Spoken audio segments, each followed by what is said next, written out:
السلام علیکم ورحمۃ اللہ وبرکاتہ۔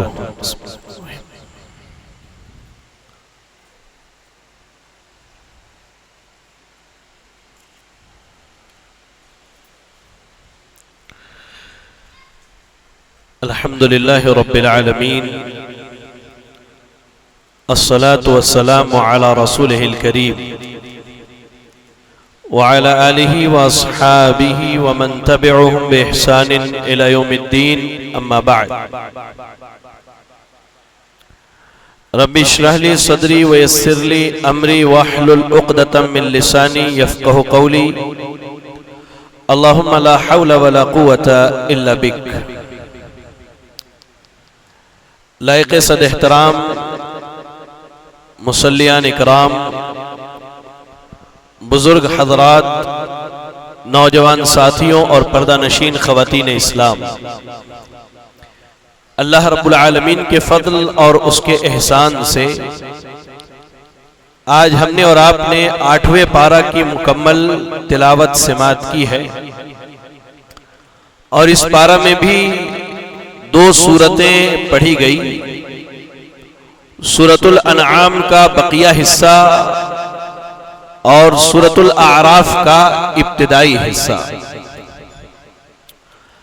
سورۃ الانعام کے تعلق سے گزشتہ کل کے درس میں بہت ساری باتیں گزر چکی تھی۔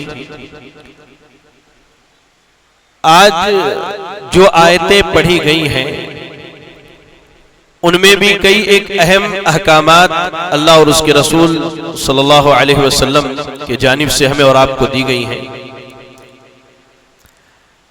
اللہ تعالی نے سب سے پہلے یہاں نبی صلی اللہ علیہ وسلم کو تسلی دیا ہے۔ اللہ تعالی نے جیسے ہی 8ویں پارہ کی ابتدا ہوتی ہے، پہلی آیت نمبر 111 پڑھی، اللہ نے کہا وَلَوْ أَنَّنَا نَزَّلْنَا إِلَيْهِمُ الْمَلَائِكَةَ وَكَلَّمَهُمُ الْمَوْتَى وَحَشَرْنَا عَلَيْهِمْ كُلَّ شَيْءٍ قُبُلًا مَا كَانُوا لِيُؤْمِنُوا إِلَّا أَن يَشَاءَ اللَّهُ وَلَكِنَّ أَكْثَرَهُمْ يَجْهَلُونَ۔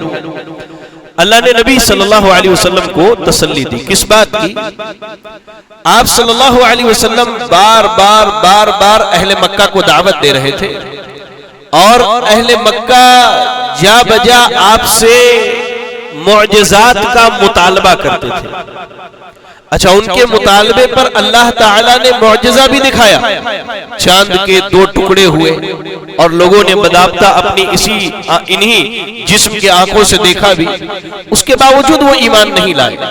تو اللہ کے نبی صلی اللہ علیہ وسلم تھوڑے غمگین ہوئے، تو اللہ تعالیٰ نے کہا اے نبی، اگر ان کے لیے فرشتے کو اتار دیا جائے یا کوئی مردہ ان سے زندہ ہو کے بات بھی کر لے، تب بھی یہ ایمان لانے والے نہیں۔ اللہ کو معلوم تھا کہ وہ کیسے ہیں، ان کی طبیعت کیسی، ان کی فطرت کیسی ہے۔ تو اللہ نے کہا کہ اے نبی، اگر فرشتے کو اللہ اتار دے اور فرشتہ انہیں بتائے کہ میں اللہ کی جانب سے بھیجا ہوا فرشتہ ہوں اور محمد رسول اللہ صلی اللہ علیہ وسلم کی تائید کر رہا ہوں، یا کوئی مردہ اٹھ کے بات کر دے معجزانہ طور پر جو ان کے سامنے فوت ہوا ہو، تب بھی یہ ایمان لانے والے نہیں ہے۔ اللہ اکبر۔ اس کے بعد اللہ رب العالمین نے آیت نمبر 116 اللہ نے ایک اصول بیان کیا ہے۔ اصول کیا ہے کہ کبھی بھی اکثریت حق کی دلیل نہیں بن سکتی ہے۔ کسی چیز پر بہت سارے لوگوں کا جمع ہونا یا کسی چیز پر بہت سارے لوگوں کا عمل کرنا اس کے حق ہونے کی دلیل کبھی بھی نہیں بن سکتی ہے۔ آپ پڑھیں اللہ نے کیا کہا۔ اللہ نے کہا وَإِن تُطِعْ أَكْثَرَ مَنْ فِي الْأَرْضِ يُضِلُّكَ عَنْ سَبِيلِ اللَّهِ إِن يَتَّبِعُونَ إِلَّا الظَّنَّ وَإِنْ هُمْ إِلَّا يَخْرُصُونَ۔ اے نبی، اگر آپ اکثریت کا اعتبار کر کے سیدھی راہ کو طے کریں گے تو آپ گمراہ ہو جائیں گے۔ اللہ نے ساری امت کے لوگوں کو کہا کہ اکثریت کا اعتبار کرے، کوئی کہے کہ نہیں ہم تعداد میں زیادہ ہیں، ہماری تعداد زیادہ ہے سو ہم حق پر ہے، نہیں۔ اللہ نے کہا یہ اصول نہیں ہے۔ حق ہمیشہ حق ہوتا ہے، چاہے اس کے ماننے والے کم ہو یا زیادہ ہو۔ اکثریت ہو یہ حق ہونے کی دلیل نہیں ہے، ورنہ بہت سارے نبیوں کے پھر ناحق پر عمل کرنے کا ہمیں اعتراف کرنا ہوگا. کیسے؟ وہ حدیثیں ہم نے پڑھی ہے کہ قیامت جب قائم ہوگی تو اللہ رب العالمین کے حکم سے اے بیٹائی رکھ دو اس کو، رکھ دو اس کو، رکھ دو. قیامت جب قائم ہوگی تو بہت سارے انبیاء یا سارے انبیاء اللہ کے سامنے پہنچیں گے. ابھی وہ آیت آپ کے سامنے سورۃ الاعراف کی آیت نمبر 6 میں وہ بات آئے گی انشاءاللہ کہ نبی جب پہنچیں گے تو ظاہر سی بات ہے کہ نبی کسی ایک یا دو آدمی کی طرف تو نبی نہیں بنائے گئے ہوں گے. اللہ کے رسول صلی اللہ علیہ وسلم نے فرمایا کہ مجھ سے پہلے جو بھی نبی آتا وہ اپنے قبیلے کی طرف آتا تھا اور مجھے اللہ نے تمام جہان کا نبی اور رسول بنا کے بھیجا ہے. تو قبیلہ ایک دو آدمی پر تو مشتمل ہوگا نہیں، لیکن نبی جب اللہ کے سامنے پہنچیں گے تو ان کے ساتھ صرف ایک آدمی ہوگا جس نے ایمان لایا ہوگا. کچھ نبی ایسے ہوں گے جن کے ساتھ صرف 2 لوگ ہوں گے اور کچھ کے ساتھ 3-4 ہوں گے بس. اگر اکثریت ہی حق کی دلیل ہے تو پھر اس نبی کے امتی جو ایمان نہیں لائے وہ حق پر ہے. ظاہر سی بات ہے بھائی. تو اکثریت کبھی بھی حق کی دلیل نہیں بنتی میرے بھائی، اکثریت کبھی بھی حق کی دلیل. اور میں سمجھتا ہوں دین اسلام میں تو اکثریت حق کی دلیل ہو ہی نہیں سکتی. اللہ کے نبی صلی اللہ علیہ وسلم نے کیا ارشاد فرمایا؟ کہا آپ نے بدأ الاسلام غریبا سیعود کما بدأ. دین اسلام اجنبیانہ طور پر شروع ہوا اور قیامت کے قریب اجنبی ہو جائے گا. بہت تھوڑے لوگ ہوں گے جو اللہ رب العالمین کے اس دین کو مضبوطی سے تھامے رکھیں گے. اس لیے میرے بھائی اللہ نے اصول بیان کیا کہ اکثریت کو کبھی بھی دلیل نہیں بنانی چاہیے. اکثریت حق پر ہونے کی دلیل کبھی بھی نہیں بن سکتی ہے. چلے اس کے بعد اللہ رب العالمین نے سورۃ الانعام کے اندر 10 وصیتیں بیان کی ہے. یا اللہ 10 وصیتیں، 1-2 نہیں، اللہ نے 10 وصیتیں بیان کی. آیت نمبر آپ 151 152 اور 153 پڑھ جائیے. آیت نمبر 151 152 153. اللہ نے ان آیتوں میں 10 بڑی چیزوں کی وصیت کی ہے. اور ان آیات کے بارے میں عبداللہ ابن مسعود رضی اللہ تعالی عنہ کا بڑا بہترین قول ہے. سیدنا عبداللہ ابن مسعود رضی اللہ تعالی عنہ ارشاد فرماتے ہیں کہ تم میں سے جو آدمی نبی صلی اللہ علیہ وسلم کی ایسی وصیت کو دیکھنا چاہے جس پر آپ نے مہر اسٹیمپ لگائی کہ یہ واقعی اللہ کے نبی کی وصیت ہے تو وہ ان آیات کو پڑھ لے. یعنی ان آیتوں کے اندر جو اللہ تعالیٰ نے وصیت کی ہے وہ وصیت خالی اللہ کی جانب سے نہیں ہے بلکہ نبی صلی اللہ علیہ وسلم کی جانب سے بھی ہے. سب سے پہلی وصیت اللہ نے کیا کہا؟ قل تعالوا اتل ما حرم ربکم علیکم الا تشرکوا بہ شیئا وبالوالدین احسانا. اللہ نے کہا سب سے پہلی وصیت شرک نہیں کرنا. گنتے جائیں آپ. سب سے پہلی وصیت اللہ نے کیا کہا؟ شرک نہیں کرنا. شرک کو اللہ تعالیٰ نے حرام قرار دیا ہے. اس کے بعد کہا وبالوالدین احسانا، ماں باپ کے ساتھ احسان کرنا، ماں باپ کی حق تلفی نہ کرنا. کہا ولا تقتلوا اولادکم من املاق، اپنے بچوں کو بھوک کے ڈر سے قتل نہ کرنا. کتنے ہوئے؟ 3. اپنے بچوں کو بھوک کے ڈر سے قتل نہ کرنا. یہاں رک کر کے آپ کو ایک بات بتلاؤں. آج ہمارے یہاں ریزن بھوک نہیں ہے. ریزن کیا ہے؟ بھوک نہیں ہے بچوں کے قتل کرنے کی. آج ہمارے یہاں ریزن اور سبب صرف بچے کا لڑکی ہونا ہے.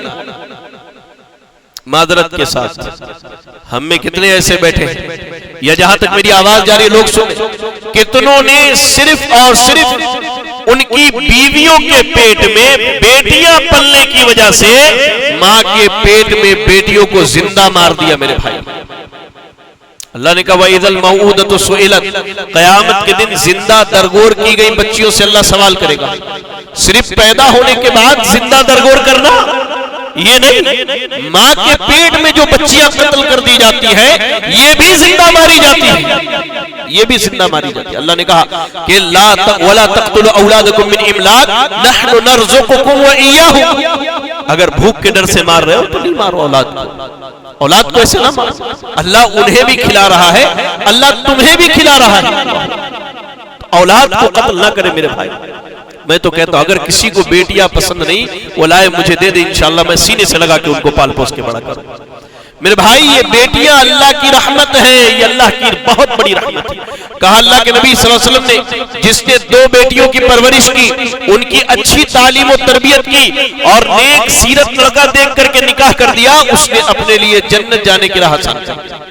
لوگ کہتے ہیں ماں باپ کی خدمت نہیں کرتا، ماں باپ کی خدمت کر کے جنت نہیں جا سکتا۔ میرے بھائی جنت جانے کا راستہ ماں باپ کی خدمت کے علاوہ بھی ہے، خاص کر کے بیٹیوں کی پرورش میں۔ بیٹیوں کو قتل نہ کرے، اللہ نے کہا کہ اپنے اولاد کو قتل نہ کرو۔ اس کے بعد کہا وَلَا تَقْرَبُوا الْفَوَاحِشَ مَا ظَهَرَ مِنْهَا وَمَا بَطَنَ۔ ہاں جو بے حیائی کے کام ہیں چاہے وہ ظاہر ہو یا پوشیدہ ہو ان کے قریب بھی نہ جاؤ۔ کتنے ہوئے؟ 4۔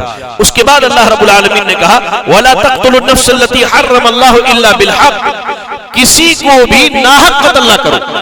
ایک تو ہو گیا اولاد کو قتل نہ کرو، اور دوسرا سماج کے اندر جو قتل و غارت گری عام ہے، جو قتل و غارت گری عام ہے، لوگوں کو کہہ لیجیے چھوٹی چھوٹی باتوں پر، خصوصاً ہمارے شہر حیدرآباد کے اندر چھوٹی چھوٹی باتوں پر لوگوں کے خون بہا دیے جاتے ہیں۔ اللہ نے کہا کہ کسی کا ناحق قتل کرنا تمہارے اوپر حرام ہے، اور کتنا بڑا جرم ہے۔ گزشتہ کل کے درس میں یہ بات گزر چکی ہے، پوری انسانیت کو قتل کرنے کے برابر ہے، پوری انسانیت۔ ٹھیک ہے مسائل ہوتے ہیں، اختلافات ہوتے ہیں، ہر مسئلے کا حل قتل نہیں ہے، لڑائی جھگڑا نہیں ہے۔ ہاں اللہ نے کہا حق کے ساتھ قتل کرو۔ حق کیا ہے؟ اگر کوئی کسی کو قتل کرے تو اسے اس کے بدلے میں قتل کیا جائے۔ دوسرا یہ کہ شادی شدہ زناکار ہو اسے پتھر مار کے رجم کیا جائے۔ لیکن یہ حق حکومت اسلامیہ کو حاصل ہے، ہر آدمی کو حاصل نہیں ہے۔ ہر آدمی اپنے طور پر چاہے کہ میں فلاں کو قتل کر دوں، نہیں اس نے ایسا کیا ہے میں قتل کر دوں، نہیں کر سکتے، کیونکہ یہ حق اسلامی حکومت کو حاصل ہے کہ جہاں گواہوں کے گواہی دینے کے بعد جو ہے اس پر یہ حد نافذ کی جائے گی، ورنہ ناحق کسی کو قتل کرنا حرام ہے، ناجائز ہے۔ اس کے بعد کہا وَلَا تَقْرَبُوا مَالَ الْيَتِيمِ إِلَّا بِالَّتِي هِيَ أَحْسَنُ، اچھے طریقے سے یتیم کے مال کے قریب جاؤ، یعنی یتیم ہے بیچارہ، اس کی کوئی کفالت کرنے والا نہیں ہے، اس کی مال کو لے کر کے تم تجارت میں لگاؤ، اس کا فائدہ دو، اور جب وہ بالغ ہو جائے اس کا مال اسے لوٹا دو۔ اللہ نے کہا حرام طریقے سے یتیم کا مال نہ کھاؤ۔ وَأَوْفُوا الْكَيْلَ وَالْمِيزَانَ بِالْقِسْطِ، ہاں جب وزن کرو تو برابری کے ساتھ وزن کرو، وزن کرو تو برابری کے ساتھ وزن کرو۔ مجھے ایک واقعہ یاد آتا ہے بڑا دلچسپ ہے۔ ہم لوگوں کو جامع سلفیہ بنارس میں تفسیر کی کتاب استاذ محترم شیخ عزیز الرحمان صاحب پڑھایا کرتے تھے، تو فتح القدیر تفسیر پڑھائی جا رہی تھی ہم لوگوں کو، امام شوکانی رحمہ اللہ کی۔ تو تفسیر پڑھاتے وقت انہوں نے ایک واقعہ سنایا تھا یو پی کا، کہا کہ میں وہ گاؤں دیکھ کر کے آیا ہوں۔ انہوں نے کہا، یہ میری بات نہیں شیخ کی بات ہے، درس میں انہوں نے ہم کو بتایا گاؤں کے لوگوں کا جرم کیا تھا کہ گاؤں کے لوگ جب کسی سے لیتے تو وزن میں برابر لیتے تھے، اور جب دیتے تھے تو وزن میں کم کر کے دیا کرتے تھے۔ کسی پر اس گاؤں میں بڑا ظلم ہوا، اور اللہ رب العالمین کو ظلم برداشت نہیں ہے۔ اللہ نے قرآن مجید کے اندر ارشاد فرمایا وَلَا تَحْسَبَنَّ اللَّهَ غَافِلًا عَمَّا يَعْمَلُ الظَّالِمُونَ، کہ اللہ کو غافل نہ سمجھو، اللہ ظالم کو بھی دیکھ رہا ہے اور اللہ مظلوم کو بھی دیکھ رہا ہے۔ کہتے ہیں کہ اسی گاؤں کا ایک دھوبی اور اس کی بیوی گاؤں کے باہر تالاب میں کپڑے دھل رہے تھے، تو دیکھا کہ گاؤں کے سارے جانور آہستہ آہستہ گاؤں سے باہر نکل رہے ہیں۔ کہا کہ شاید اس گاؤں میں آج کچھ ہونے والا ہے، اور اس کے بعد اللہ نے اس پورے گاؤں کو زمین میں دھسا دیا۔ یہ حقیقی واقعہ ہے، کوئی قصہ کہانی نہیں ہے، یہ اپنے ملک کا یہ واقعہ ہے میرے بھائی۔ اللہ نے پورے گاؤں، پوری بستی کو جو ہے زمین میں دھسا دیا، اور آج وہاں پر تالاب واقع ہے۔ اللہ اکبر۔ تو اللہ نے کہا کہ ناپ تول میں، لین دین میں آدمی برابری کرے ناپ تول میں۔ اللہ اکبر۔ اس کے بعد اللہ رب العالمین نے کہا کہ وَإِذَا قُلْتُمْ فَاعْدِلُوا، جب کہو کوئی بات کہو تو عدل کے ساتھ کہو، وَلَوْ كَانَ ذَا قُرْبَىٰ، چاہے تمہارا مخالف تمہارا کوئی قریبی ہی رشتہ دار کیوں نہ ہو۔ دو لوگوں میں لڑائی ہو گئی، ہمیں فیصلہ کرنے کے لیے بلایا گیا، تو ہم رشتہ داری کو ترجیح دیتے. اللہ نے کہا نہیں، رشتہ داری نہیں، اخلاق کو ترجیح دو. نبی صلی اللہ علیہ وسلم کے اخلاق کو ترجیح دو، چاہے قریبی رشتہ دار ہی کیوں نہ ہو، بات کرو تو حق کی بات کرو.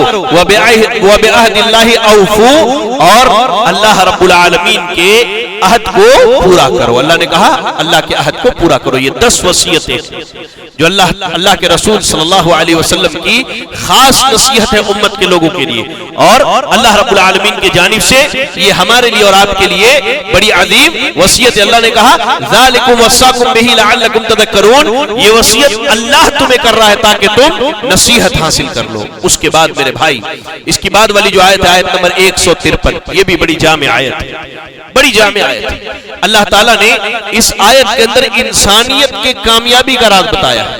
ہم اور آپ 5 وقت کی نمازوں میں اللہ تعالیٰ سے صراط مستقیم کا مطالبہ کرتے، اہدنا صراط المستقیم، اے اللہ تو ہمیں سیدھے راستے پر چلا. اللہ نے کہا وَأَنَّ هَذَا صِرَاطِي مُسْتَقِيمًا فَاتَّبِعُوهُ وَلَا تَتَّبِعُوا السُّبُلَ فَتَفَرَّقَ بِكُمْ عَنْ سَبِيلِهِ ذَلِكُمْ وَصَّاكُمْ بِهِ لَعَلَّكُمْ تَتَّقُونَ. اللہ نے کہا یہ میرا سیدھا راستہ ہے، اس راستے کی اتباع کرو، اور یاد رکھو اس کے علاوہ اگر تم کسی بھی راستے پر گئے تو سیدھے راستے سے گمراہ ہو جاؤ گے. اللہ تمہیں اس بات کی وصیت کرتا ہے.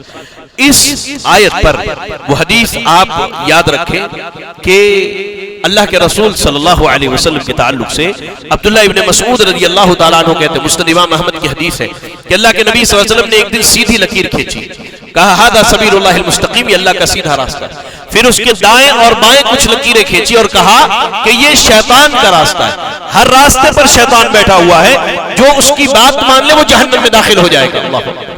اس لیے میرے بھائی سیدھا راستہ ایک ہی ہو سکتا ہے. یہ جو لوگ ہوا کھڑا کر کے رکھے نا کہ 4 میں سے کسی ایک کو مان لو تم جنت میں چلے جاتے، نہیں، 4 میں سے ایک ہی راستہ سیدھا راستہ ہے. اچھا حیرت کی بات ہے، آپ کو ایک بات سمجھاتا ہوں. لوگ کہتے ہیں کہ 4 میں سے کسی ایک کو مان لو سیدھے راستے پر جاتے ہیں. جب ہم کسی حنفی بھائی سے کہتے ہیں کہ چلو بھائی امام شافعی کو مانتے ہوئے یا امام احمد بن حنبل کو مانتے ہوئے یا امام مالک کو مانتے ہوئے تھوڑا آمین کہہ لو، سینے پہ ہاتھ مان لو، رفع الیدین کر لو، تو نہیں کرتے. بھائی کیوں؟ ہم نہیں چھوڑ سکتے.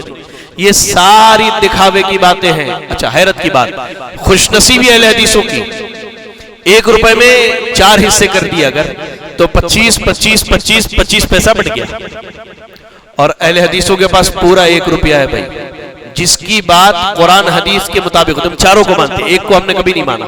الحمدللہ ہم نے 4 کو مانا، 4 کی عزت اور 4 کا احترام کرتے ہیں، اور ان کے احترام کا ہی تقاضا ہے کہ ان میں سے جن کی بات قرآن و حدیث کے مطابق ہم اس کو لے لیتے ہیں. ہم تو 4 کو اپنے پاس رکھے ہوئے، آپ نے آدھا بانٹ لیا، ہم نے 4 کو اپنے پاس رکھا ہوا ہے. اور اللہ کے نبی صلی اللہ علیہ وسلم نے کہا کہ خیر القرون قرنی ثم الذین یلونہم ثم الذین یلونہم، سب سے بہترین زمانہ نبی کا، اس کے بعد صحابہ اور تابعین کا زمانہ ہے. یہ تینوں دور صراط مستقیم پر تھے، یہ تینوں دور کے لوگ صراط مستقیم پر تھے، اور اس دور میں صراط مستقیم قرآن اور سنت کے علاوہ کوئی چیز نہ تھی. ہم بھی آج اسی صراط مستقیم پر ہیں، اسی قرآن کو مان کے اور اسی سنت کو مان کے الحمدللہ. اس لیے میرے بھائی صراط مستقیم پر ہمیشہ چلتے رہیں. اس کے بعد اللہ رب العالمین نے کہہ لیجئے کہ سورۃ الاعراف کی ابتدا ہوتی ہے، اور سورۃ الاعراف کی ابتدائی آیت میں ہی اللہ تعالیٰ نے ایک بڑا بہترین اصول بیان کیا. آیت نمبر 6 میں اللہ نے کہا، اللہ رب العالمین کا ارشاد ہے فَلَنَسْأَلَنَّ الَّذِينَ أُرْسِلَ إِلَيْهِمْ وَلَنَسْأَلَنَّ الْمُرْسَلِينَ. اللہ نے کہا کہ ہم رسولوں سے بھی پوچھیں گے اور امتیوں سے بھی پوچھیں گے. کیا پوچھو گی بھائی؟ رسول سے یہ پوچھا جائے گا کہ آپ نے اللہ کے جانب سے دی گئی نبوت اور رسالت کو پہنچایا کہ نہیں پہنچایا. اللہ کے نبی نے صحابہ سے یہ بات پوچھی تھی، اور حجۃ الوداع کا ہی موقع ہے. اللہ کے نبی صلی اللہ علیہ وسلم نے کہا کہ ترکت فیکم امرین لن تضلوا ما تمسکتم بہما، لوگوں میں تمہارے درمیان اللہ کی کتاب چھوڑ کے جا رہا ہوں، جب تک پکڑے رہو گے گمراہ نہیں ہوگے. اس کے بعد وانتم تسألون عنی، پھر تم سے میرے بارے میں سوال کیا جائے گا، تم کیا کہو گے؟ تو لوگوں نے کہا اللہ کے رسول ہم کہیں گے کہ قد بلغت وادیت ونصحت الامہ، آپ نے دعوت و تبلیغ کر دیا، اللہ کی امانت پہنچا دی اور امت کے ساتھ خیر خواہی کا معاملہ کر دیا. تو اللہ کے نبی نے لوگوں سے پہلے ہی پوچھ لیا. آپ تو اللہ تعالیٰ نبی سے پوچھے گا اور امتی سے. نبی سے پوچھے گا آپ نے دعوت پہنچائی کہ نہیں پہنچائی, اور اللہ تعالیٰ امت سے پوچھے گا کہ تم نے نبی کی دعوت کے معاملے میں کیا کیا. تو اللہ تعالیٰ رسول اللہ صلی اللہ علیہ وسلم سے بھی پوچھے گا, اللہ ہم سے بھی پوچھے گا. اللہ نبی سے پوچھے گا کہ آپ نے پہنچایا کہ نہیں, نبی نے تو پہنچا دیا. ہم نے نبی کی دعوت کا کیا کیا, ہم نے نبی کی تعلیمات پر کتنا عمل کیا, ہماری زندگی نبی صلی اللہ علیہ وسلم کی تعلیمات پر کتنا چل رہی ہے, یہ ذرا غور کر کے دیکھ لے میرے بھائی. اللہ تعالیٰ قیامت میں نبی سے بھی پوچھے گا اور ہم سے بھی پوچھے گا, اور ہم سے تو ایک اور چیز کی پوچھو گی, وہ ہماری فضیلت ہے. معلوم ہے کسی کو کیا پوچھو گی؟ جی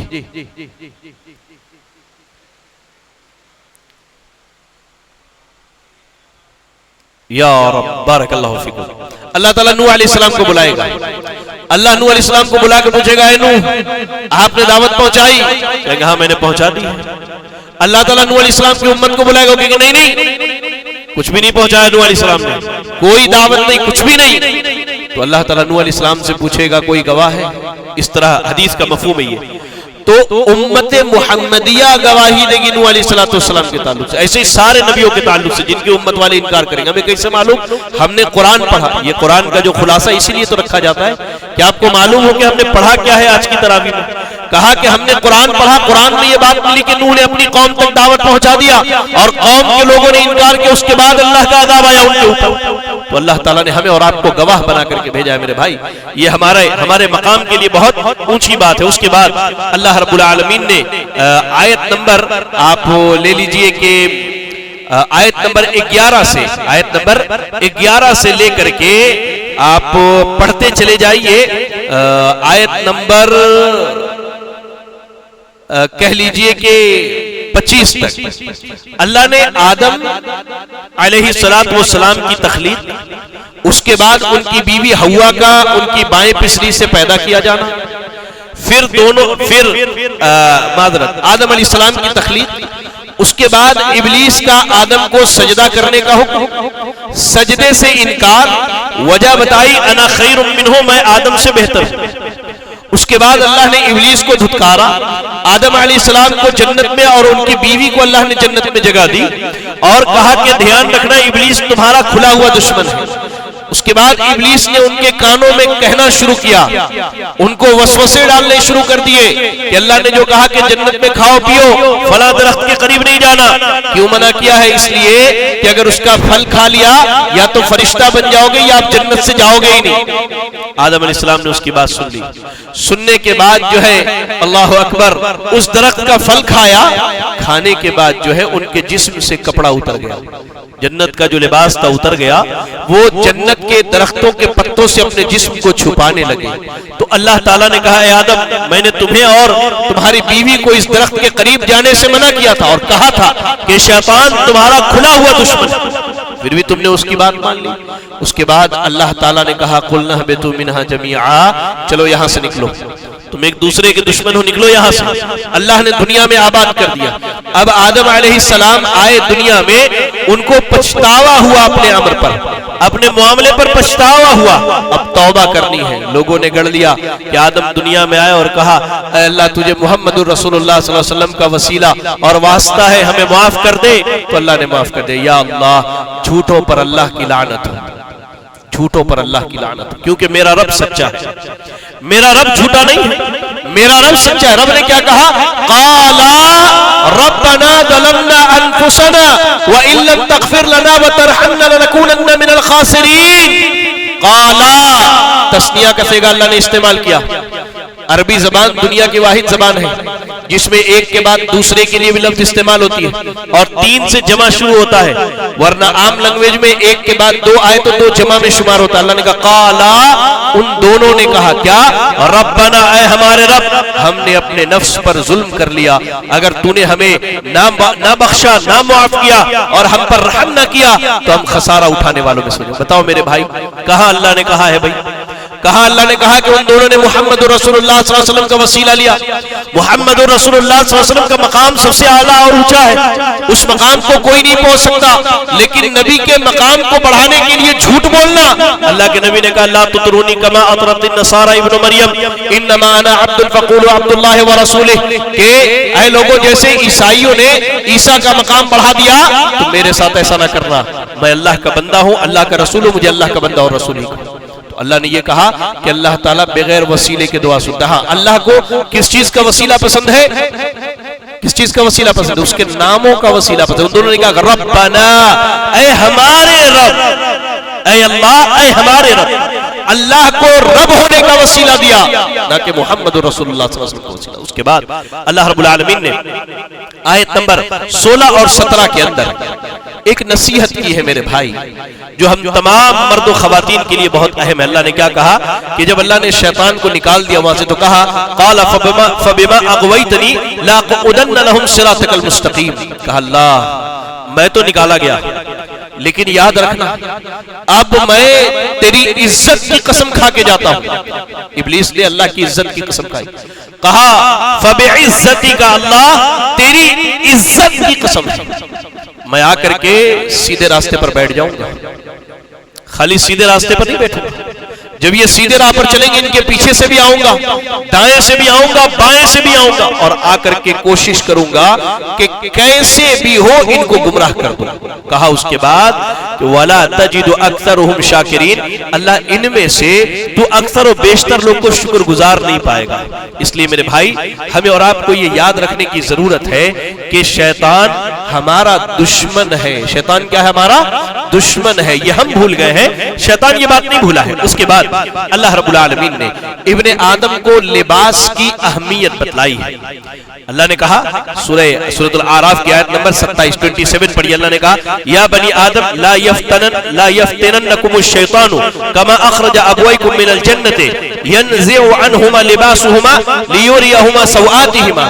اے ابن آدم شیطان تمہیں گمراہ نہ کر دے جیسا کہ اس نے تمہارے ماں باپ کو جنت سے نکالا, کیسے ان کے جسم کے کپڑے کھینچ لیے, گمراہ کیا.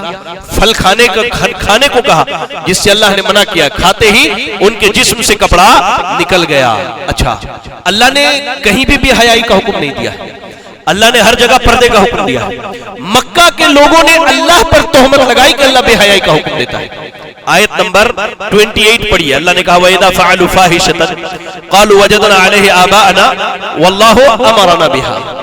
مکے کے لوگ جاہلیت میں حج کرتے تھے, معلوم کی نہیں معلوم, حج کرتے تھے, لیکن ان کے حج میں ایک چیز تھی, وہ جب خانے کعبہ پہنچتے تھے تو اپنے جسم کے سارے کپڑے نکال دیتے.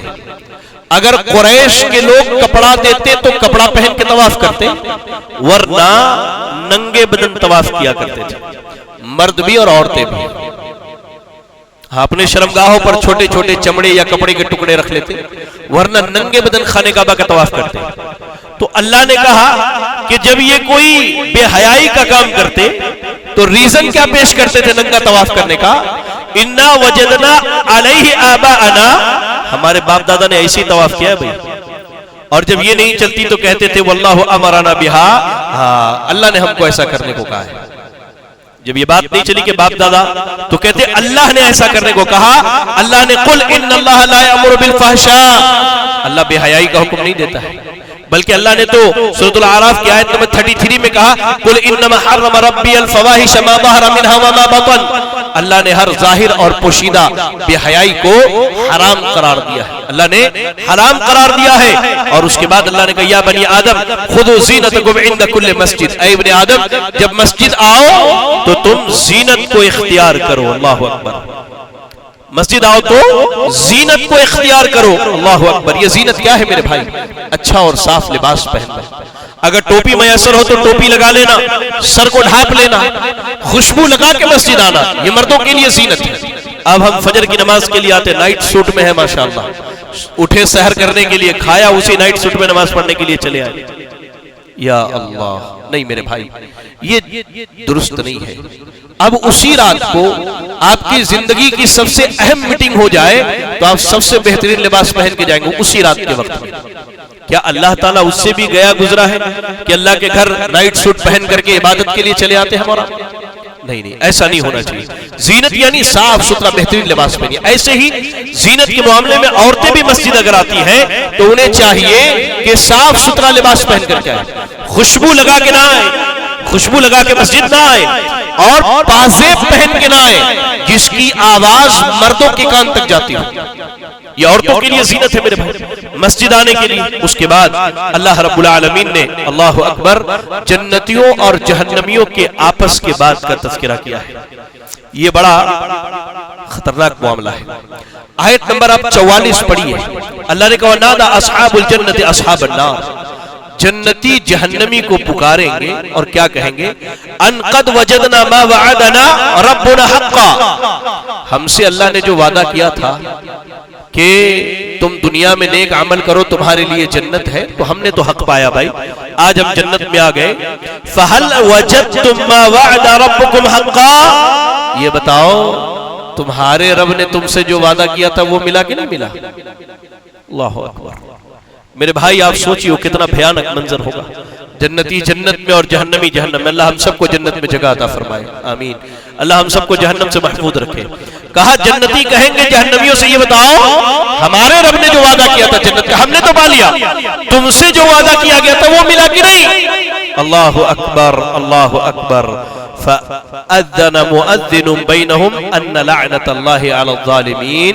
تو اللہ کی جانب سے ایک اعلان کرنے والا اعلان کر کے کہے گا کہ بھائی جو ظالم ہے ان پر اللہ کی لعنت ہے. اس کے بعد جہنمی کیا کہیں گے؟ وَنَادَى أَصْحَابُ النَّارِ أَصْحَابَ الْجَنَّةِ، جہنمی جنتیوں کو پکار کے کہیں گے ان افیدوا علینا من الماء او مما رزقکم اللہ، کہیں گے کہ اللہ نے جو تمہیں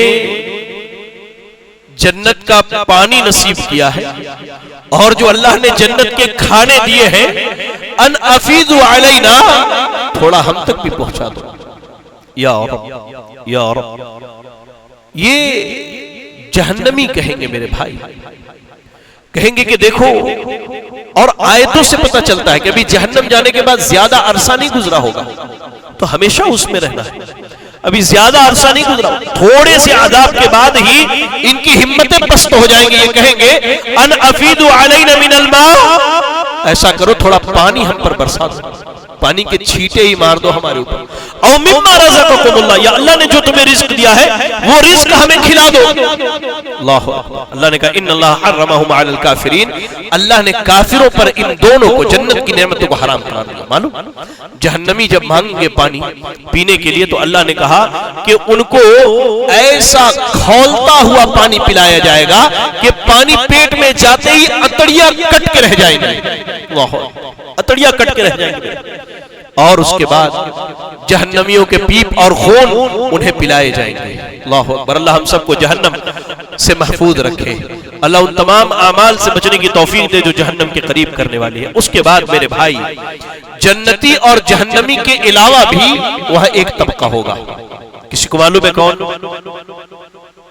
جی اصحاب الاعراف والے ہوں گے. اصحاب الاعراف والے ہوں گے. یہ کون ہوں گے؟ یہ جنتی ہوں گے لیکن ویٹنگ لسٹ میں ہوں گے.